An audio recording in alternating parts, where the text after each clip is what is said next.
दोस्तों नमस्कार। दोस्तों मैं हूं आपके साथ संदीप शर्मा और आप देख पा रहे हैं EBN 7 भारत समाचार।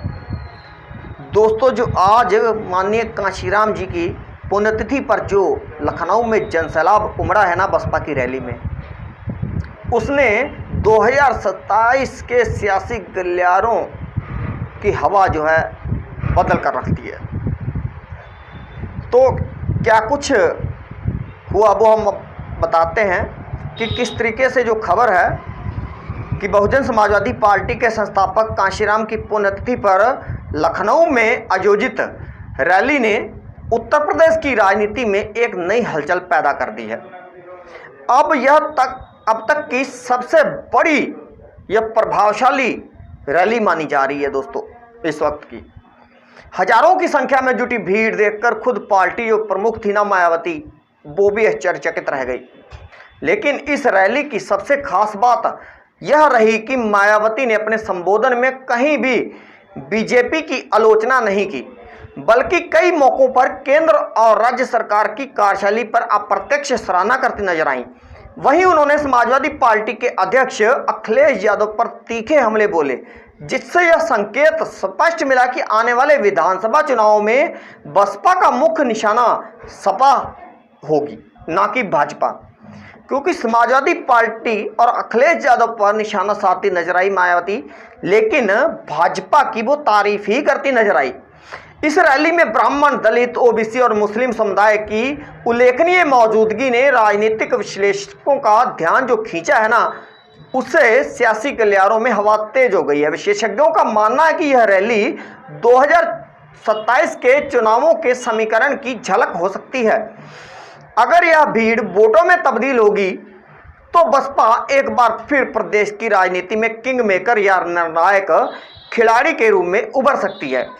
राजनीतिक विश्लेषकों का कहना है कि मायावती का बदला हुआ रुख अखिलेश यादव और राहुल गांधी की पीडीए राजनीति यानी कि पिछड़ा, दलित, अल्पसंख्यक के लिए एक नई चुनौती साबित हो सकता है।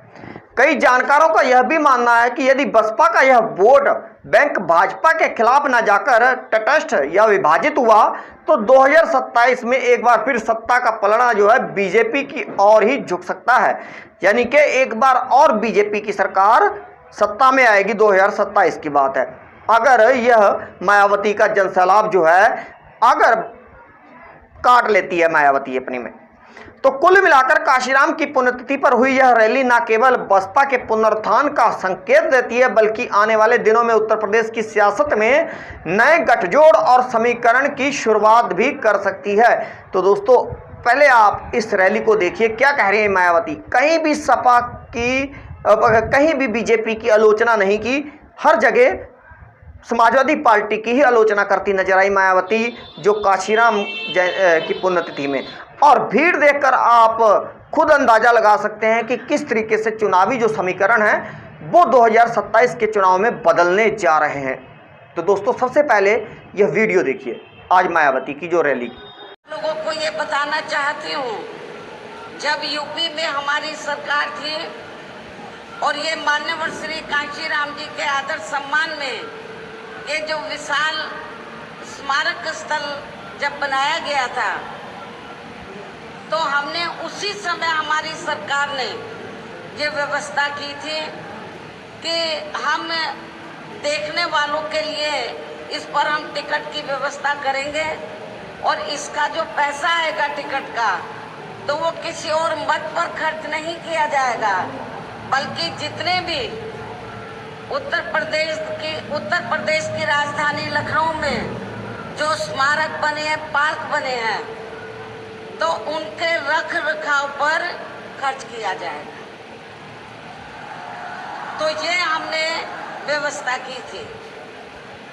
लेकिन दुख की बात ये है कि जब वर्तमान भाजपा की सरकार से पहले यहाँ सपा की सरकार थी, तो सपा की सरकार ने उस टिकट के पैसे को दबा कर रखा, एक पैसा खर्च नहीं किया इनके रख रखाव पर। और हालत बड़ी जर्जर हो गई थी स्थलों की। यही नहीं, और भी स्थल थे, पार्क थे, उनकी हालत बड़ी खराब हो गई थी। तो तब मैंने उत्तर प्रदेश के मुख्यमंत्री जी को ये कहा, लिखित चिट्ठी के जरिए उनसे रिक्वेस्ट किया कि हम आपसे ये नहीं कहते कि दूसरे मत का पैसा आप इनके रख रखाव पर लगाओ। तो जो देखने वालों का टिकटों का पैसा काफी बड़ी तादाद में इकट्ठा हो गया है गवर्नमेंट के पास, उस पैसे को इनके रख रखाव पर लगाया जाए। तो उत्तर प्रदेश की वर्तमान भाजपा की सरकार ने इस मामले को दिखवाया पूरा, और उसके बाद उन्होंने हमें कमिट किया, प्रॉमिस किया कि हम जो भी पैसा टिकटों को आया है हम दूसरे मत पे नहीं लगाएंगे, बल्कि इन स्थलों के रख रखाव पर लगाएंगे। उन्होंने ये लगाया, इसलिए हमारी पार्टी उनकी आभारी है। लेकिन वही दूसरी तरफ समाजवादी पार्टी की जब यूपी में सरकार थी और ये स्थल बन चुके थे, तो उन्होंने इनके रख रखाव पर कोई पैसा खर्च नहीं किया, टिकटों का पैसा दबा कर रख लिया। लेकिन जब अब वो सत्ता से बाहर है समाजवादी पार्टी, तो अभी 2-3 दिन पहले वो मीडिया में खबर छपवा रहे थे कि हम मान्यवर श्री कांशीराम जी के सम्मान में संगोष्ठी करेंगे। लेकिन जब वो सरकार में रहते हैं तो ना उन्हें पीडीए याद आता है और ना मान्यवर श्री कांशीराम जी की जयंती और ना ही पुण्यतिथि उनको याद आती है सरकार में रहकर।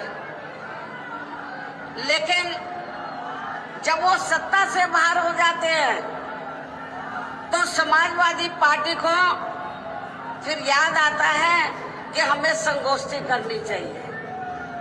मैं सपा मुखिया अखिलेश यादव से मैं ये पूछना चाहती हूँ, यदि मान्यवर श्री कांशीराम जी के प्रति आपका इतना ही आदर सम्मान था, तो जब यूपी में मेरी सरकार थी तो मेरी सरकार ने अलीगढ़ मंडल में कासगंज के नाम से अलग से जिला बनाया, उस जिले का नाम मान्यवर श्री कांशीराम जी नगर के नाम से रखा था।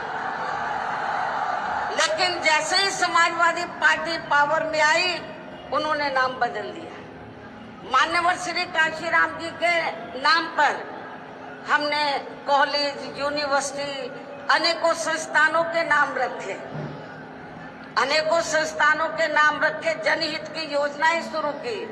सारी के सारी अधिकांश जो बड़ी बड़ी योजनाएं थी वो सभी के सभी इन्होंने बंद कर दी समाजवादी पार्टी की सरकार ने।